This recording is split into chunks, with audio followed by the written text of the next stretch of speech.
Bismillahirrahmanirrahim. Assalamualaikum warahmatullahi wabarakatuh. Alhamdulillah, wassalatu wassalamu ala Rasulillah wa ala alihi wa sahbihi. Alhamdulillah. InsyaAllah pada malam ini kita akan teruskan sama dengan Ustaz Abdul Rahman dan Al-Sadi. Kita berhenti pada bab yang ketiga pada hadis yang ke-30. Bermakna pada malam ini insyaAllah kita akan sambung pada hadis yang ke-31. Jadi maaf, ingatkan untuk scan QR code di akhir kuliah supaya kami dapat trace ataupun kami dapat jejak berkenaan dengan kedatangan ataupun untuk urusan sanad kita di akhir kajian ini, insyaAllah. Bismillahirrahmanirrahim. Alhamdulillahi Rabbil Alamin. وأفضل الصلاة وأتم التسليم على نبينا محمد وعلى آله وصحابته أجمعين.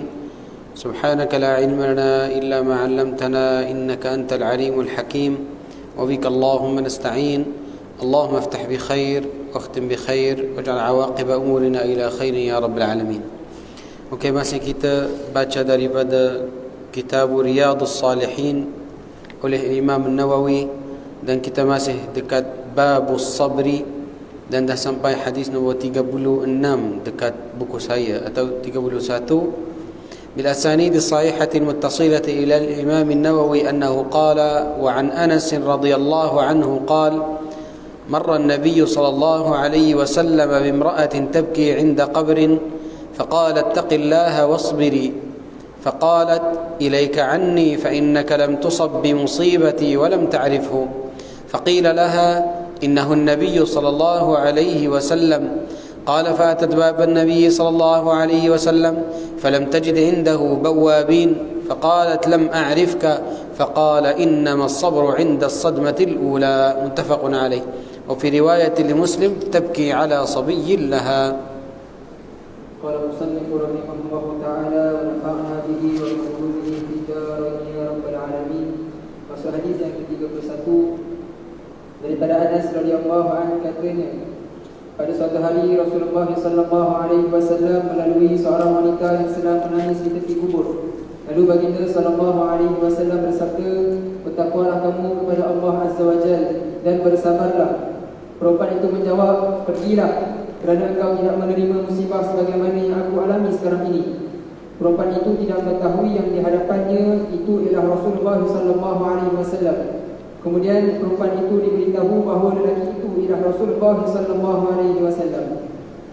Lantas dia segera pergi ke rumah Rasulullah dan didapati tiada penjaga pintu di situ. Lalu dia berkata kepada Rasulullah SAW, "Sesungguhnya tadi aku tidak mengenali engkau, wahai Rasulullah." Maka Nabi SAW bersabda, "Sesungguhnya kesabaran itu pada pertembungan ataupun insiden yang pertama." Hadis riwayat Al-Bukhari dan Muslim. Rasulullah dia dah ajar atau dah bagi tahu dia, kalau satu orang dia dapat satu musibah, yang paling penting saat yang pertama atau satu jam yang pertama. Jam yang pertama itu yang paling penting. Kalau dia boleh sabar di dalam satu jam sahaja, satu jam itu akan tolong untuk satu hari. Satu hari akan tolong untuk 2 hari dan macam tu. So Rasulullah kata innamas sabru 'inda as-sadmatil ula. Kali yang pertama. Kalau dia kata inna lillahi wa inna ilaihi raji'un, Allahumma ajurni fi musibati wa akhlif li khairan minha, itu akan tolong dia.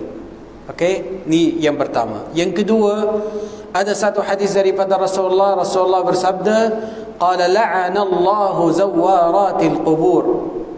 Rasulullah dia doa di atas wanita-wanita yang dia pergi atau mari untuk ziarah kuburan dekat tanah kuburan. La'ana Allahu zawaratil qubur, yang dia ziarah dekat kuburan. So macam mana kita akan kumpul di antara hadis itu dan hadis ni? Sebab Rasulullah tak bagi tahu dia jangan datang ke sini. Tak, Rasulullah tak kata macam tu. Tapi Rasulullah dia bagi satu nasihat. Dan kalau Rasulullah nampak dia di dalam tanah kuburan, tak suruh dia balik. Okey? Tapi Rasulullah masa yang nampak, Rasulullah terima dulu dan lepas tu dia kata isbiri, sabarlah kepada Allah SWT. Okey, macam mana kita akan gabung di antara dua hadis itu? Kita nampak macam beza, betul? La'anallahu. Sebenarnya kalau kita nak tengok ke hadis yang kedua itu, la'anallahu zawarat. Berkataan zawarat ala wazni fa'alat. dan itu wazan mubalaghah. Mubalaghah yakni banyak kali. So kalau perempuan itu dia pergi ke tanah kuburan banyak kali, itu yang dia akan dapat laknat daripada Allah Subhanahu Wa Taala. Tapi kalau dia pergi 1 kali 2 kali, okey boleh, tak ada masalah. Ni masalah yang kedua. Masalah yang ketiga yang berkaitan sama dengan hadis ni, apa prinsipal, apa syarat dia tak banyak, tak pergi banyak. Tak ada, tak boleh kata macam 10 kali sahaja setahun atau 2 kali setahun. Tak ada satu syarat. Syaratnya dia kurang pada orang lelaki. Kalau satu orang lelaki dia pergi ke tanah kuburan 2 kali, iaitu Idul Fitr dan Idul Adha sahaja, dia tak pergi banyak. Okey, kalau adat mereka, adat satu kaum, mereka pergi macam 2 kali setahun, maknanya dia akan pergi 1 kali setahun. Dia mesti kurang pada orang lelaki. Itu berapa kali? Naam.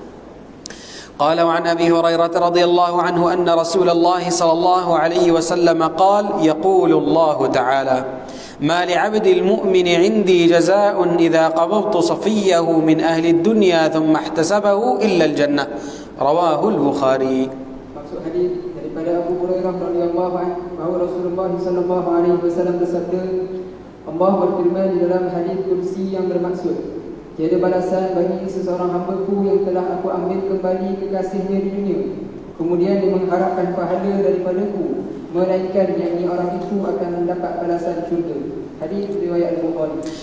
Perkataan yang paling penting dekat hadis ni adalah Safiyahu, yang paling mencintai dia. Okey? So siapa yang mencintai kamu, Syekh Adib? Siapa? Kalau Allah ambil roh dia, kamu akan rasa sedih di dalam dunia sekarang. Mak dan ayah, betul? Biasanya kita akan jawab macam tu. Kita lupa satu orang. Siapa dia? Rasulullah. Kalau satu orang, dia selalu ingatkan Rasulullah, dan selalu dia rasa rugi tak jumpa Rasulullah dekat dunia ni. Sebab kalau jumpa Rasulullah itu satu gembira sebenarnya, satu happiness. Okay? Tapi siapa yang dia hidup dan dia selalu rasa, kalau saya satu hari jumpa Rasulullah. Kalau dia macam tu, selalu dia fikir macam tu, maknanya Allah akan balas balik kepada dia. Qala illa awadtuhu al-jannah. Itu kenapa kita kadang-kadang kita macam fokus di atas ilmu, tapi kadang-kadang lupa pasal adab, pasal akhlak, apa yang kita rasa kepada Rasulullah. Itu kelebihan orang apa? Orang sufi. Dia selalu ingat Rasulullah. Setiap hari salawat kepada Rasulullah. Setiap hari dia ingatkan Rasulullah. Kalau nak bercakap pasal Rasulullah. Orang yang madah kepada Rasulullah, yang buat nasyid kepada Rasulullah, itu selalu dia mencintai Rasulullah. Okey, kalau selalu dia rasa macam tu, ya, itu Safiyah yang paling mencintai. Naam. Tapi syarat dia qala thumma ihtasabahu. Thumma ihtasabahu maknanya dia kata tak apalah, ni fi sabilillah dan dalam taat Allah Subhanahu Wa Taala, Allah akan bagi saya balik. Thumma ihtasabahu. Naam. قال وعن عائشة رضي الله عنها أنها سألت رسول الله صلى الله عليه وسلم عن الطاعون فأخبرها أنه كان عذابا يبعثه الله تعالى على من يشاء فجعله الله تعالى رحمة للمؤمنين فليس من عبد يقع في الطاعون يمكث في بلده صابرا محتسبا يعلم أنه لا يصيبه إلا ما كتب الله له إلا كان له مثل أجر الشهيد رواه البخاري. Maksud hadis daripada Aisyah radhiyallahu anha, dia bertanya kepada Rasulullah sallallahu alaihi wasallam tentang wabak taun. Rasulullah sallallahu alaihi wasallam menerangkan bahawa wabak taun itu adalah satu azab, ini bala daripada Allah yang dihantar kepada sesiapa yang dikehendakinya, dan Allah menjadikannya sebagai rahmat kepada hamba-Nya yang beriman. Maka seseorang mukmin yang berada di daerah yang ditimpa wabak taun dan terus tinggal di situ dan bersabar menghadapi bala itu, serta mengetahui yang dia tidak akan terkena kecuali menurut apa yang telah ditentukan Allah, baginya pahala seperti pahala orang yang mati syahid. Hadis riwayat Al-Bukhari. Ni apa tahun apa panggil dia?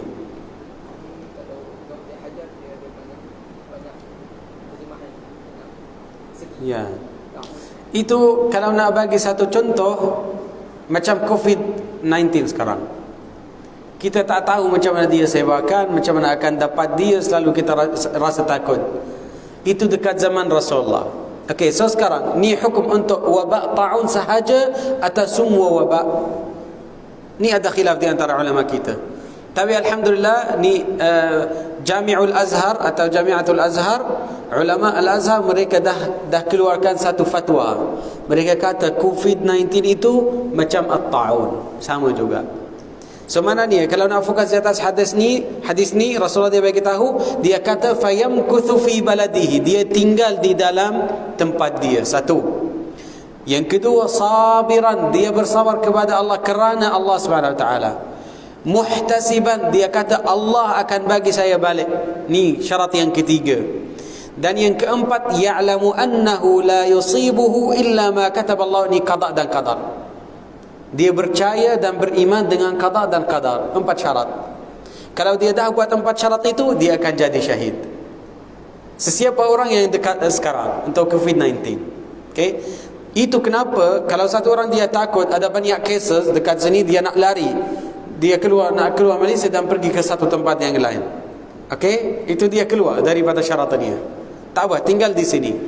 Walaupun dia dapat COVID-19, tinggal, jangan lari. Okey, sabir muhtasib, ni sabar kerana Allah SWT, dan dia percaya Allah akan bagi dia balik. Mungkin dekat dunia atau dekat akhirat. Syarat yang keempat, rida, dan rida dengan qada dan qadar. Dengan qada dan qadar Allah akan bagi dia. Bagi dia apa? Bahala macam syahid. Nah. Dan ta'un itu, wabak ta'un dah berlaku 5 kali dekat khilafah Islamiyah. Zaman Islam dah berlaku 5 kali. Kali yang pertama zaman Sayyidina Umar. Zaman Sayyidina Umar, hari itu kalau satu orang dia curi, dia tak potong tangan dia. Sebab semua orang tak keluar, tak ada orang dia kerja, duit tak ada. So mana boleh? Mereka akan curi makanan, curi apa semua. Dia kata tidak ada hudud lagi. Ni zaman Sayyidina Umar. Lepas tu zaman Sayyidina Muawiyah. Zaman Sayyidina Muawiyah yang paling teruk masa itu, wabak itu. Daripada zuriat Sayyidina Anas bin Malik, ada 70 orang daripada zuriat dia yang meninggal. Mungkin anak-anak dia atau cucu-cucu dia. 70 orang. Dan daripada sahabat ramai, Abu Ubaidah bin Al-Jarrah, Mu'adz bin Jabal, mereka meninggal sebab ni ta'un. Kali yang ketiga, yani dia 5 kali sebenarnya, 5 kali. Dan ta'un itu sebelum Bani Israel tak ada wabak at-ta'un.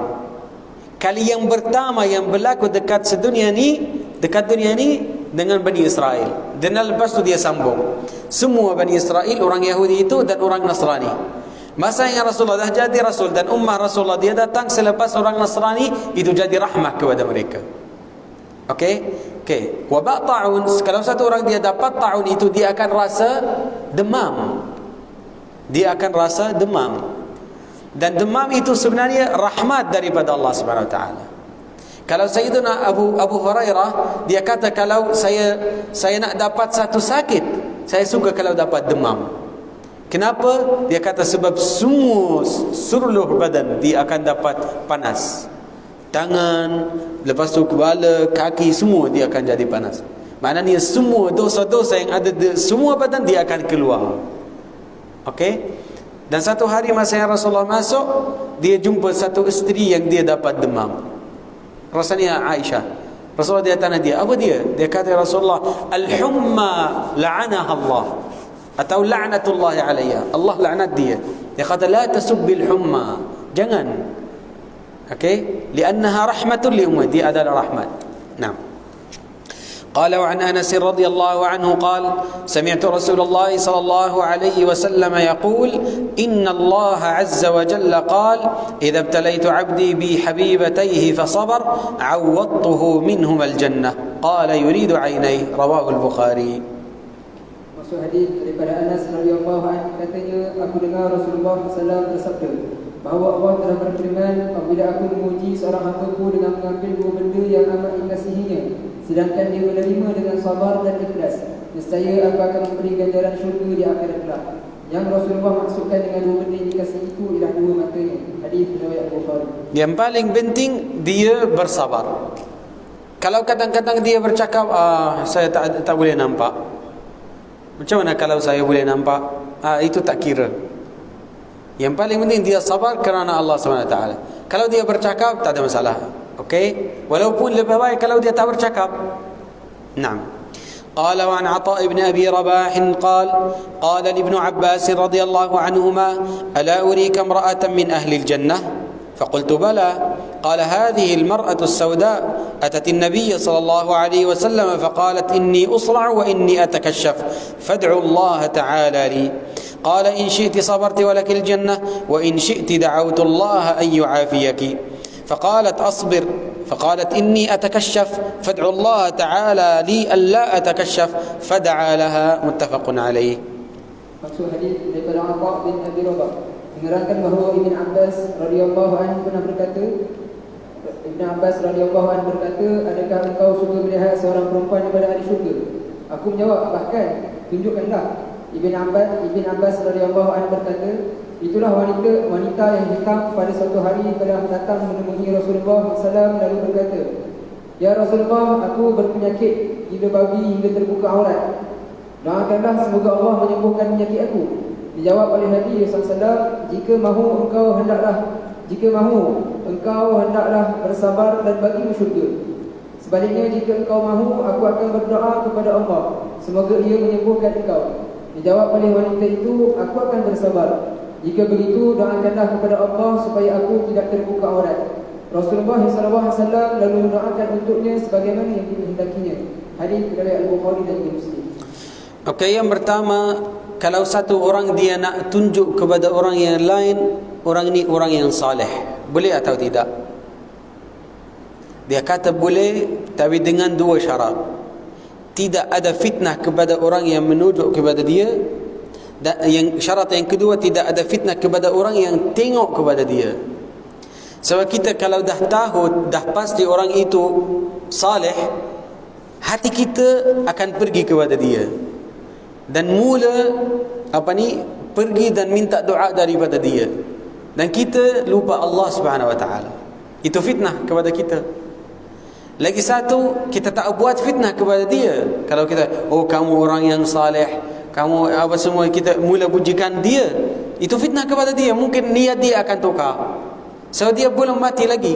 Kalau dah mati, baru dia survive. Tapi kalau sebelum itu, bahaya. Kita tidak tahu macam mana al-khatimah kepada dia, husnul khatimah atau su'ul khatimah. Okey? Dengan dua syarat ni yang pertama. Yang kedua, perempuan itu dia kata menyakit sahaja. Sebenarnya dia ada mas. Al-mas itu orang jin sentuh dia. Kalau orang jin sentuh dia akan jatuh. Okey, dia macam blur, dia tak jelas. Wallahu a'lam, tak tahu. Tapi gangguan daripada jin sampai dia tak sedar, dia jatuh. So dia tanya, ya Rasulullah, saya ada masalah itu, macam mana? Okey, Rasulullah dia bagi tahu dia, yani ada lagi nak sabar atau nak doa.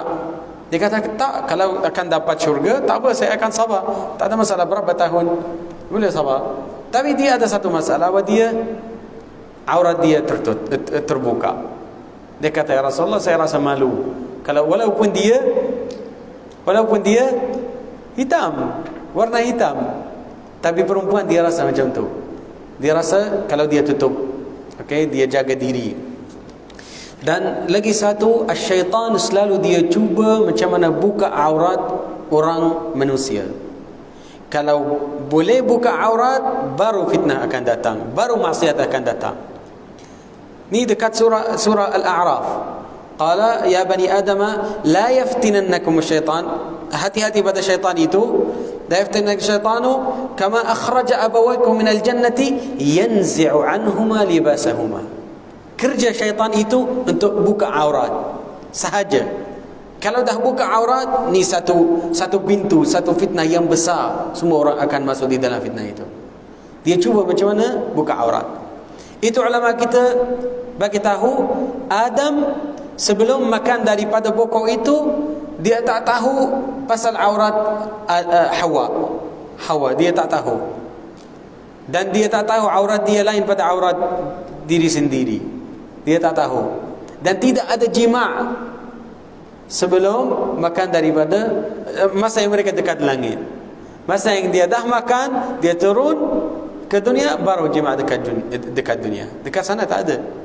So maknanya kalau tak nampak aurat itu, maknanya syahwat atau nafsu di dalam hati tak gerak. Okay? So kita macam reward untuk jaga diri dan tutup aurat diri. Sebab perempuan dia rasa yang sama kepada lelaki, dan lelaki rasa yang sama kepada perempuan. Dia akan rasa dan kita akan rasa. So kita dua-dua kena jaga diri. Naam. قال وعن أبي عبد الرحمن عبد الله بن مسعود رضي الله عنه قال كأني أنظر إلى رسول الله صلى الله عليه وسلم يحكي نبيا من الأنبياء صلوات الله وسلامه عليهم ضربه قومه فأدموه وهو يمسح الدم عن وجهه يقول اللهم اغفر لقومي فإنهم لا يعلمون متفق عليه. Hadis daripada Abu Abdurrahman Abdullah bin Mas'ud radhiyallahu anhu katanya, aku masih terbayang Rasulullah SAW menceritakan tentang seorang nabi daripada nabi-nabi sebelum Rasulullah yang dipukul oleh kaumnya hingga berdarah. Dia mengesat darah di mukanya sambil membaca Allahumma ighfir liqaumi fa innahum la ya'lamun, yang bermaksud, ya Allah, ampunilah kaumku oleh kerana sesungguhnya mereka tidak mengetahui. Hadis riwayat Bukhari dan Muslim. Itu adalah Nabi Habibun Najjar. Nabi Habibun Najjar, mereka yang bukul dia. Semua ini Bani Israel yang paling teruk. Ada yang bukul Nabi, ada yang membunuh Nabi. Kalau Nabi Zakaria, mereka apa buat? Tahu? Tak tahu. Mereka letak dia di dalam di dalam bokok. Dan lepas mereka potong bokok itu. So jadi dua bahagian. Okay? Orang Yahudi, dan mereka cuba membunuh Sayyidina Isa, tapi qala bar rafa'ahu Allah angkatkan dia. Okay? So di sini ini Habibun Najjar. قال وعن أبي سعيد وأبي هريرة رضي الله عنهما عن النبي صلى الله عليه وسلم قال ما يصيب المسلم من نصب ولا وصب ولا هم ولا حزن ولا أذى ولا غم حتى الشوكة يشاكها إلا كفر الله بها من خطاياه متفق عليه والوصب المرض.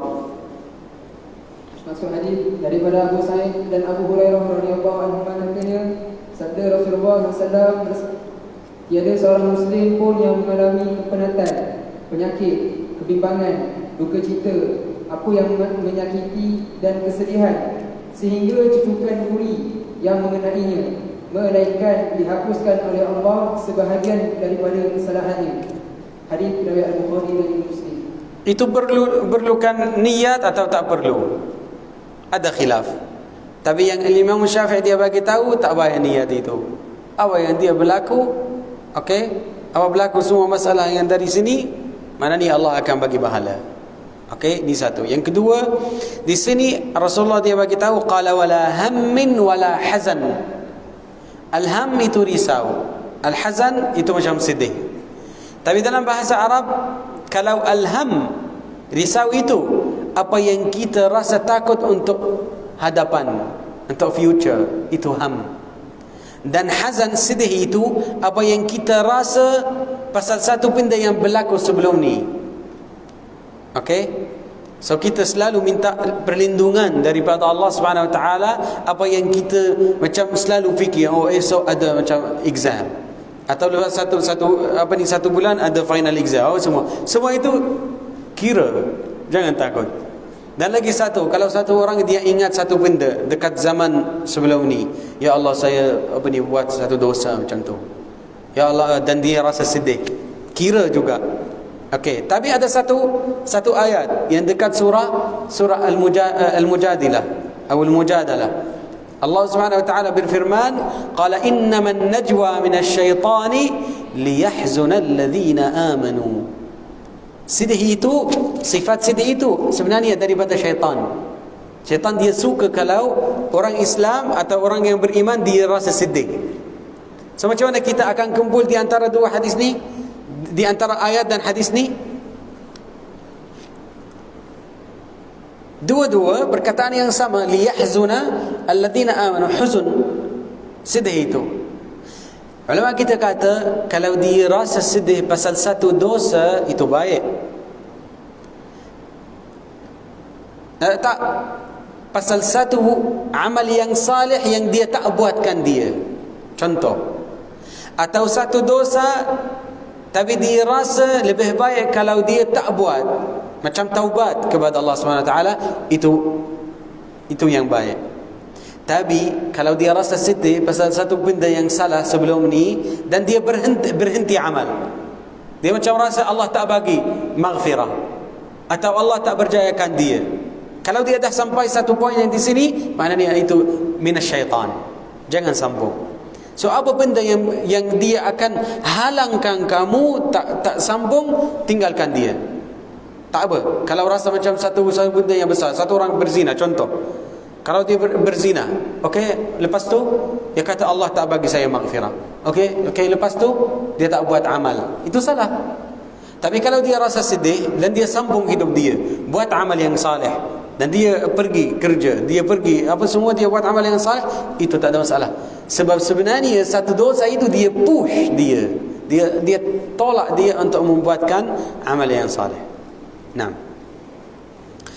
قال وعن ابن مسعود رضي الله عنه قال دخلت على النبي صلى الله عليه وسلم وهو يوعك فقلت يا رسول الله إنك توعك وعكا شديدا قال أجل إني أوعك كما يوعك رجلان منكم قلت ذلك أن لك أجرين قال أجل ذلك كذلك ما من مسلم يصيبه أذى شوكة فما فوقها إلا كفر الله بها سيئاته كما تحط الشجرة ورقها متفق عليه والوعك مغث الحمى وقيل الحمى.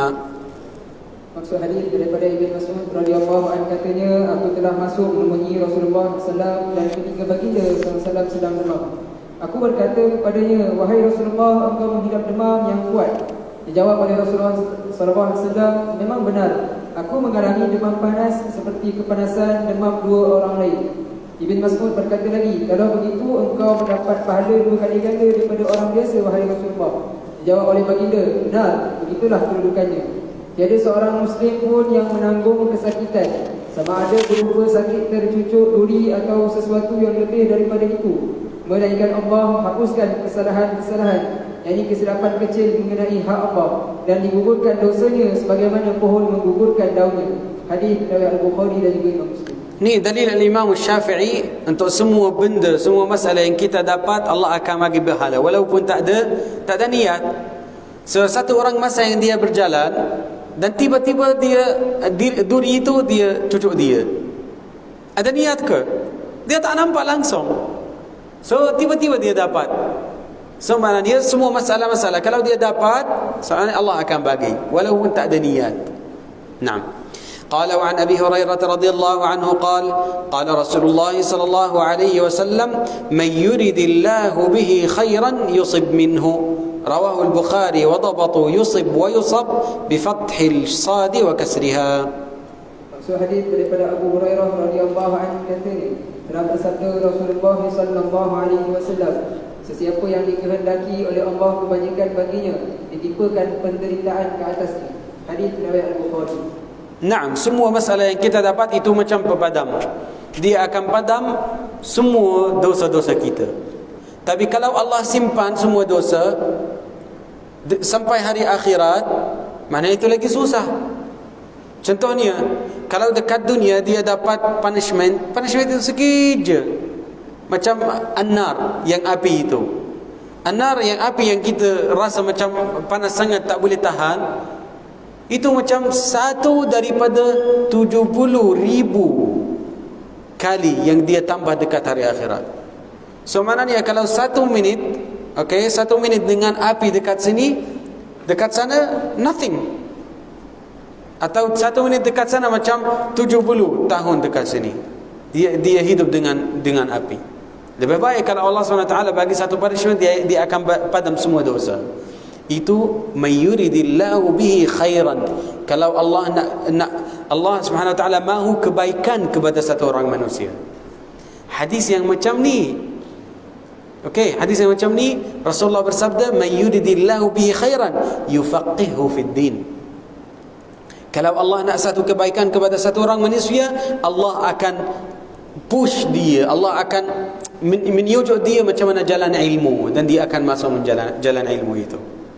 Okey, so nikmah besar daripada Allah SWT kalau satu orang dia datang ke satu majlis atau datang ke satu halaqah. Itu nikmah besar. Sebab yang paling penting kita akan konsisten di atas jalan ni. Kalau kita dah dapat ilmu atau tak dapat ilmu, tidak ada masalah. Yang paling penting kita akan tinggal di atas jalan ni dan mati di atas jalan ni. Itu yang paling penting. Naam. قال وعن أنس رضي الله عنه قال قال رسول الله صلى الله عليه وسلم لا يتمنين أحدكم الموت لضر أصابه فإن كان لا بد فاعلا فليقل اللهم أحيني ما كانت الحياة خيرا لي وتوفني إذا كانت الوفاة خيرا لي. متفق عليه. Maksud hadis daripada Anas radhiyallahu anhu katanya, telah bersabda Rasulullah sallallahu alaihi wasallam, jangan sekali-kali ada antara kamu yang mengharapkan mati kerana ditimpa bala atau azab, dan jika terpaksa melakukannya hendaklah dia berdoa, Allahumma ahyini ma kanat al-hayat khair li wa tawaffani idza kanat al-wafat khair li, yang bermaksud, ya Allah, hidupkanlah aku selama mana hidup itu baik bagiku, dan matikanlah aku apabila mati itu baik bagiku. Hadis dari Al-Bukhari dan Imam Muslim. Doa ni khas untuk musibah sahaja. Tapi kalau satu orang dia kata, dia doa kepada Allah SWT, ya Allah bagi saya satu benda itu, kalau benda itu bagi baik kepada saya, itu salah. Jangan hantang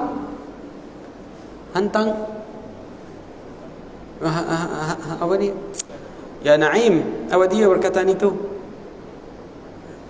gantung ya Allah ya Rabbi, selalu ya lupa dalam kelas.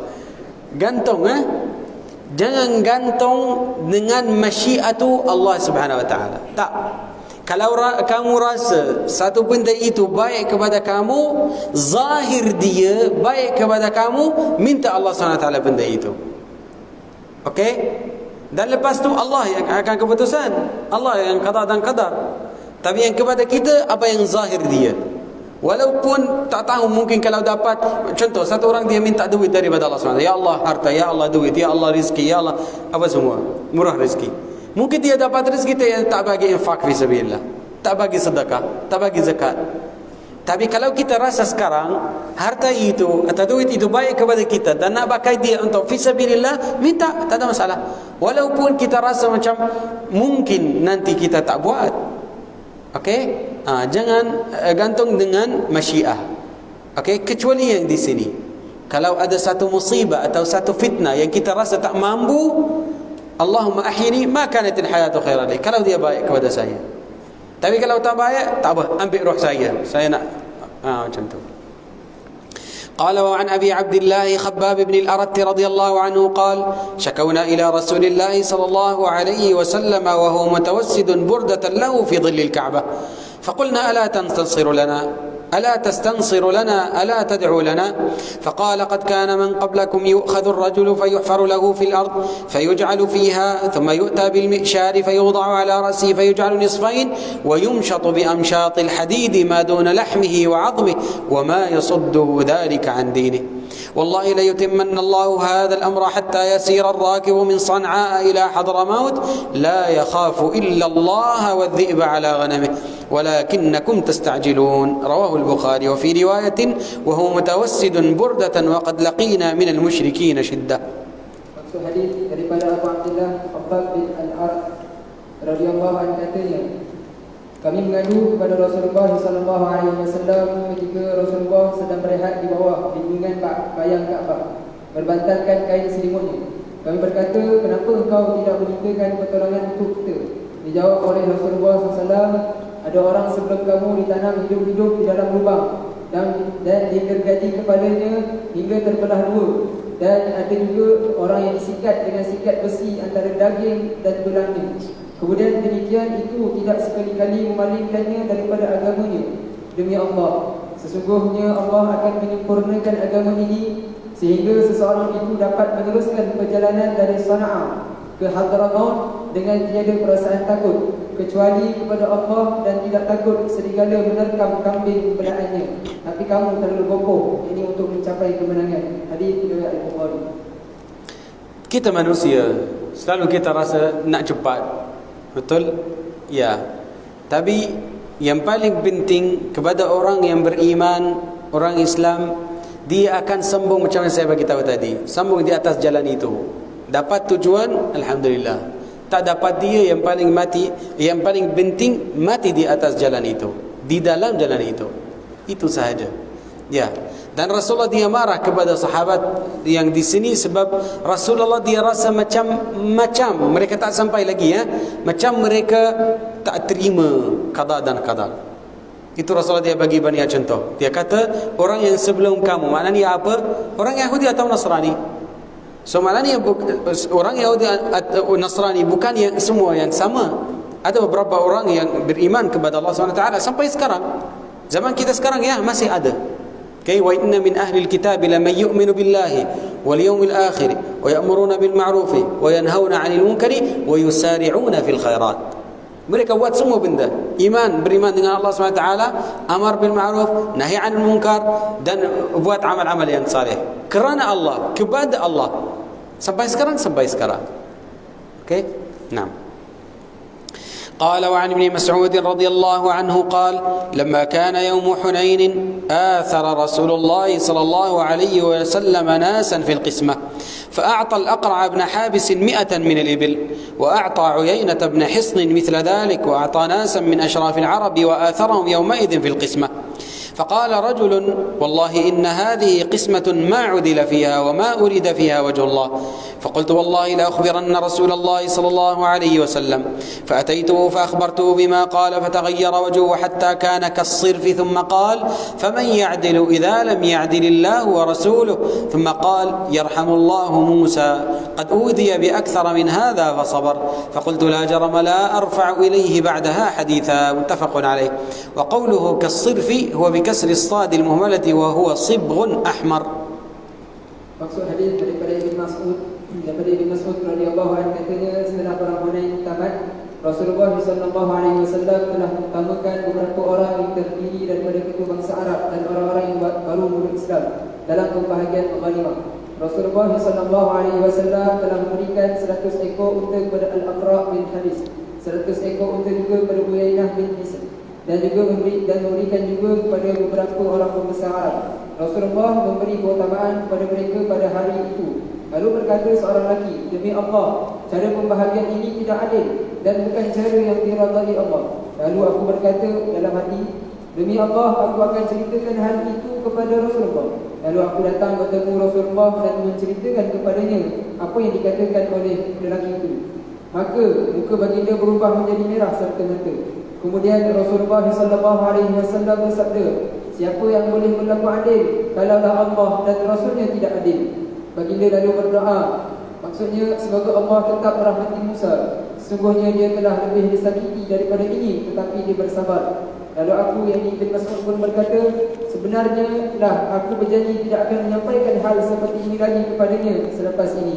Hadis dari Al-Bukhari dan Muslim. Di sini ada 6 cara atau 6 reason yang kita boleh sampaikan apa yang orang lain dia bercakap. Okay, contohnya ni, satu. Kalau satu benda yang dia kesan kepada agama, boleh sampaikan kepada ustaz atau kepada ketua. Yang kedua, kalau kita nak mendapat fatwa, tak boleh macam nak tanya ustaz itu, ayah saya dia menzalimi kepada saya. Okey, so maknanya kita akan bercakap satu benda itu. Okey, dia kata boleh, tak ada masalah. Kalau untuk dapat fatwa. 2, 3, kalau nak belajar agama. Kalau nak belajar agama, boleh tanya, tak ada masalah. Ada 6 cara. Ni salah satu daripada 6 itu. Okey, boleh, tak ada masalah. Untuk protect agama, itu sahaja. 6. قال وعن أنس رضي الله عنه قال قال رسول الله صلى الله عليه وسلم إذا أراد الله بعبده الخير عجل له العقوبة في الدنيا وإذا أراد بعبده الشر أمسك عنه بذنبه حتى يوافي به يوم القيامة. وقال النبي صلى الله عليه وسلم إن عظم الجزاء مع عظم البلاء وإن الله تعالى إذا أحب قوما ابتلاهم فمن رضي فله الرضا ومن سخط فله السخط. رواه الترمذي وقال حديث حسن. Maksud hadis daripada Anas radhiyallahu anhu katanya telah bersabda Rasulullah sallallahu alaihi wasallam, jika Allah menghendaki kebaikan bagi seorang hamba-Nya, disegerakan bagi hamba itu balasan sebab itu di dunia. Sebaliknya, jika Allah menghendaki dengan hamba-Nya keburukan, maka ditangguh pembalasan itu supaya disempurnakannya di hari kiamat. Nabi SAW bersabda, sesungguhnya besarnya pahala itu bergantung pada besarnya ujian. Sesungguhnya Allah itu apabila Dia mengasihi suatu kaum, maka Dia menguji mereka dengan kesusahan. Siapa yang redha dengan kesusahan itu akan mendapat keredaan Allah, dan siapa yang tidak redha maka dia akan menerima kemurkaan Allah. Hadis riwayat Imam Tirmizi dan katanya hadis ini hasan. Sebenarnya tak ada hal. Tak ada jalan. Dia akan redha atau dia tak terima. Salah satu, mana nak pilih? Kalau redha, Allah akan redha di atas kita. Kalau tidak, maknanya akan dapat yang tidak itu. Macam satu hari Rasulullah dia masuk kepada orang yang pesakit. Rasulullah macam sunnah dia akan Rasulullah bersabda, la ba'sa tahurun insya-Allah.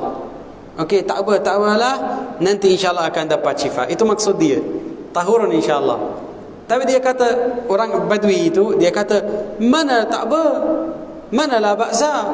Ni satu demam yang dia macam panaskan saya, dia kata macam tu. Apa yang Rasulullah jawab dia? Qala fa na'am idzan. Ya, betul. Kalau tak nak rasa rida di atas qada dan qadar, dan kita harap nanti Allah akan bagi syifa, mana akan dapat syifa itu? Okey. So dia akan hilangkan pahala dia, satu. Dan yang kedua, Allah akan bagi di atas niat. Inna Allah la yanzuru ila suwarikum. Allah tak tengok kepada badan-badan kita, muka-muka kita, walakin yanzuru ila a'malikum. Walakin yanzuru ila qulubika. Apa yang ada di dalam hati, apa-apa amal kita. Itu yang paling penting. Naam. قال وعن أنس رضي الله عنه قال كان ابن لأبي طلحة رضي الله عنه يشتكي فخرج أبو طلحة فقبض الصبي فلما رجع أبو طلحة رضي الله عنه قال ما فعل ابني؟ قالت أم سليم وهي أم الصبي هو أسكن ما كان فقربت إليه العشاء فتعشى ثم أصاب منا فلما فرغ قالت وار الصبي فلما أصبح أبو طلحة أتى رسول الله صلى الله عليه وسلم فأخبره فقال أعرستم الليلة؟ قال نعم. قال اللهم بارك لهما. قال فولدت غلاما فقال لي أبو طلحة تحمله حتى تأتي به النبي صلى الله عليه وسلم وبعثت معه بتمرات فقال أمعه شيء؟ قال نعم تمرات. قال فأخذها النبي صلى الله عليه وسلم فمضغها ثم أخذها من فيه فجعلها في الصبي ثم حنكه وسماه عبد الله. متفق عليه. وفي رواية البخاري قال ابن عيينة فقال رجل من الأنصار فرأيت 9 أولاد كلهم قد قرأ القرآن، يعني من أولاد عبد الله المولود. وفي رواية لمسلم مات ابن لأبي طلحة من أم سليم فقالت لأهلها لا تحدثوا أبا طلحة بابنه حتى أكون أنا أحدثه. نعم. Kita akan baca dulu. Maksud hadis daripada Anas radhiyallahu anhu katanya, anak Abu Talhah sedang sakit. Di waktu dia keluar dia bekerja, anaknya meninggal dunia. Setelah Abu Talhah kembali, dia bertanya kepada isterinya, bagaimana keadaan anakku? Kata Ummu Sulaim, ibu anak itu, keadaannya lebih tenang dari dahulu. Selepas itu isterinya menghidangkan makanan, lalu Abu Talhah tengok dia memakai satu perkataan yang dia macam tak jelas. Dia kata dia lagi tenang. Tenang itu Abu Talha dia faham macam dia dekat pada sihat. Tapi maksud dia sebenarnya roh dia dah keluar, dia dah mati. Kedua-dua boleh askan, perkataan dia lagi tenang. Naam. Lalu Abu Talha pun makan malam, kemudian menyetubuhi isterinya. Apabila selesai, isterinya berkata, kebumikanlah anak itu. Pada pagi esoknya Abu Talha menemui Rasulullah. Sekarang kita akan macam imagine macam mana dia sabar. Kalau kita lelaki dan ada satu anak yang dia mati, kita rasa macam tak boleh handle. tak boleh tahan. Kalau untuk ibu dia lagi kuat. Okey, tapi dia sabar. Walaupun tengok dia macam berjima' dan dia apa ni, sebab dia dah balik daripada musafir, dia baru datang, baru sampai. Kalau dia nak bagi tahu dia anak kamu dah mati, makanan tak ada, mana dia akan tahu? Tak apa, dia balik dulu, ambil rehat, tidur, dia berjima', lepas habis dia bagi tahu. Naam. Menemui Rasulullah SAW dan memberitahu hal yang berlaku semalam. Lalu Rasulullah bertanya kepada Abu Talha, adakah kamu bersetubuh dengan isterimu malam tadi? Abu Talha menjawab, ya. Lalu baginda pun bersabda, yang bermaksud, ya Allah berkatkanlah mereka suami isteri. Tengok itu jawapan Rasulullah. Ya Allah berkati di atas mereka. Tengok apa dia berlaku nanti. Naam. Lalu Ummu Sulaim melahirkan seorang anak lelaki. Maka Abu Talha memerintahkan agar Anas membawa anak itu kepada Rasulullah SAW beserta dengan beberapa biji kurma. Nabi bertanya kepada Anas, adakah bersamamu sesuatu? Kemudian Nabi mengambil dan mengunyah kurma itu, kemudian dikeluarkannya daripada mulutnya dan disuapkan ke mulut bayi itu dan disapukan di langit-langit serta diberi namanya Abdullah. Hadis riwayat Al-Bukhari dan juga Muslim. Dalam satu riwayat oleh Imam Al-Bukhari, berkata Ibn Uyainah telah berkata seorang lelaki daripada golongan Ansar, saya melihat 9 orang anak kesemuanya telah hafaz Al-Quran Al-Karim. Itu ya kerana doa Rasulullah. Ya Allah berkati di atas mereka. Dia dapat 9 anak, semua hafal Quran. Dan daripada 9 itu ada satu orang nama dia Ishaq. Dia Ishaq ibnu Abdullah ibnu Abi Talha. Ishaq ibn Abdullah ibn Abi Talha, dia Syekh Al-Imam Malik. Dan Al-Imam Malik, kalau dia ada banyak cara hadis itu, hadis yang sama, tapi banyak syekh yang dia meriwayatkan hadis itu, dia akan tinggal semua riwayat itu dan ambil riwayat Ishaq ibn Abdullah ibn Abi Talha. Sebab dia yang paling dekat pada Rasulullah.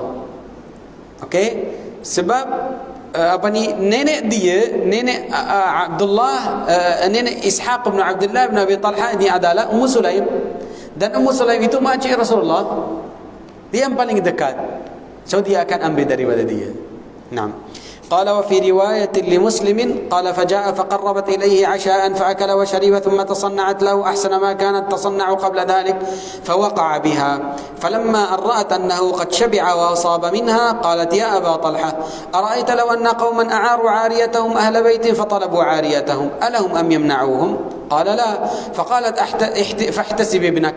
قال فغضب ثم قال تركتيني حتى إذا طلقت ثم أخبرتيني بابني فانطلق حتى أتى رسول الله صلى الله عليه وسلم فأخبره بما كان فقال رسول الله صلى الله عليه وسلم بارك الله في ليلتكما. قال فحملت. قال وكان رسول الله صلى الله عليه وسلم في سفر وهي معه وكان رسول الله صلى الله عليه وسلم إذا أتى المدينة من سفر لا يطرقها طروقا فدنوا من المدينة فضربها المخاض فاحتبس عليها أبو طلحة. وانطلق رسول الله صلى الله عليه وسلم قال يقول أبو طلحة إنك لتعلم يا رب أنه يعجبني أن أخرج مع رسول الله صلى الله عليه وسلم إذا خرج وأدخل معه إذا دخل وقد احتبست بما ترى. تقول أم سليم يا أبا طلحة ما أجد الذي كنت أجد انطلق. فانطلقنا وضربها المخاض حين قدم فولدت غلاما. فقالت لي أمي يا أنس لا يرضعه أحد حتى تغدو به على رسول الله صلى الله عليه وسلم. فلما أصبح احتملته فانطلقت به إلى رسول الله صلى الله عليه وسلم وذكر تمام الحديث. Berita itu ialah anak buah yang dilahirkan oleh Ummu Sulaim dan dalam riwayat Imam Muslim, seorang anak lelaki Abu Talha daripada isterinya Ummu Sulaim telah meninggal dunia. Lalu Ummu Sulaim berkata kepada keluarganya, jangan kau memberitahu kepada Abu Talha mengenai anaknya sehingga aku sendiri memberitahunya. Maka kembalilah Abu Talha, lalu isterinya menghidangkan makan malam. Lalu Abu Talha pun makan dan minum. Kemudian isterinya menghiasi dirinya dengan sebaik-baiknya yang belum pernah dilakukan sebelum itu, sehingga Abu Talha menyetubuhinya. Setelah selesai, Ummu Sulaim berkata, wahai Abu Talha, bagaimana pendapat engkau sekiranya seseorang meminjamkan sesuatu kepada satu keluarga, kemudian meminta kembali? Apakah boleh keluarga yang meminjam itu menolak? Jawab Abu Talha, tidak boleh. Ummu Sulaim berkata, harapkan ganjaran daripada Allah berkenaan dengan anak engkau yang telah. Faham tak? Kalau satu orang dia pinjam satu pen, masa yang dia dah pinjam dan kamu minta balik, dia kena bagi balik. So ini hak dia. Ni sama, siapa yang bagi anak itu adalah Allah Subhanahu Wa Taala. So kalau Allah ambil balik, okey, alhamdulillah, kita terima. Ya. Anas berkata, maka marahlah Abu Talha. Lalu berkata, engkau biarkan aku sehingga berkeadaan kotor begini, kemudian baru engkau beritahu tentang kematian anakku. Lalu bersegeralah Abu Talha pergi menemui Rasulullah SAW untuk memberitahu segala kejadian yang telah berlaku. Rasulullah SAW bersabda yang bermaksud, semoga Allah memberkati hidupmu berumur. Anas berkata, maka mengandunglah Ummu Sulaim. Anas berkata lagi, Rasulullah SAW telah bermusafir dan disertai oleh Ummu Sulaim. Adapun Rasulullah SAW apabila sampai ke Madinah daripada musafir, baginda tidak masuk pada waktu malam dalam perjalanan itu. Mereka, yakni Rasulullah dan sahabat-sahabat yang bersamanya, telah hampir ke Madinah. Ummu Sulaim dan pada waktu itu terasa sakit, yakni hendak melahirkan anak. Maka terhalanglah Abu Talha daripada meneruskan perjalanan bersama Rasulullah SAW kerana Ummu Sulaim sakit.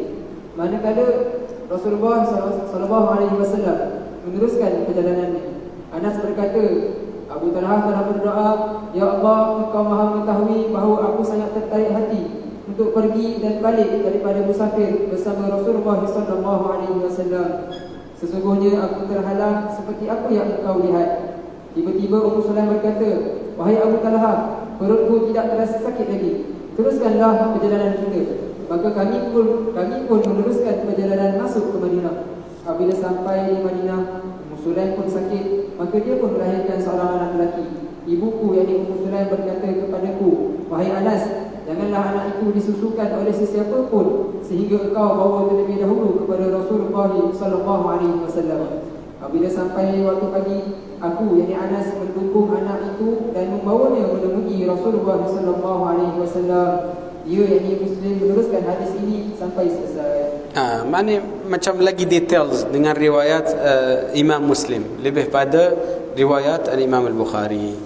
Okay, ada masa atau berhenti? Berhenti. Okay, kita akan berhenti di sini dan insyaallah akan sambung minggu depan. Subhanakallah wa hamdika, nashhadu an la ilaha illa ant, nastaghfiruka wa natubu ilaik. Wal 'asri fi khusr alladhina amanu wa 'amilus salihati wa tawassaw bil haqqi wa tawassaw bis sabr.